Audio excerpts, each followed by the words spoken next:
المنحة التانية منحة الدراسات العليا للماجستير والدكتوراه Development Related Postgraduate Courses. يقدر يقدم فيها خريج البكالوريوس من دول عربية كتير برضو. الشروط بيشترط شهادة بكالوريوس وسنتين خبرة عملية في التخصص اللي هتقدم فيه، ومعادلة للشهادة لو الشهادة مش معترف بيها عندهم في ألمانيا، وهنعرف نعمل معادلة ازاي.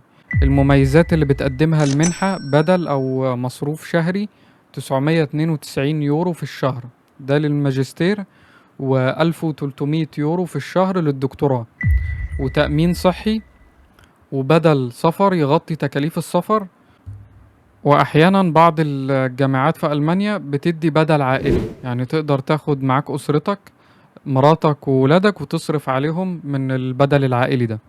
الورق المطلوب نفس اللي قلناه، بس الدراسات العليا بيطلب آخر شهادة مؤهل جامعي خدتها، بكالوريوس أو ماجستير، وشهادة خبرة سنتين في التخصص اللي انت مقدم عليه، وخطاب توصية من صاحب العمل بيكتب فيه توصية أو ترشيح إن أنت كفء وإن أنت تستحق المنحة دي.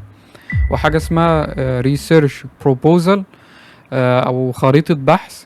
دي خريطة طريق لبحثك، بتكتب 3 أو 5 صفحات تشرح فيهم البحث اللي انت هتشتغل عليه. المهم ان في فترة الدراسة في المنحة تقدر تشتغل هناك بدوام جزئي بارت تايم، بيسمحوا لك تشتغل قانوني 120 يوم كامل في السنة، أو 240 يوم تشتغلهم نص يوم في السنة. بتشتغل دوام جزئي عشان المنحة بتشترط انك تتفرغ للدراسة، وبتدفع لك مصاريف الدراسة والمعيشة انت وأسرتك. وفي أماكن شغل كبيرة بتقبل الطلبة بارت تايم جنب الدراسة، زي شركة أمازون في ألمانيا. هسيب لك لينك التقديم في المنحة تحت في وصف الفيديو.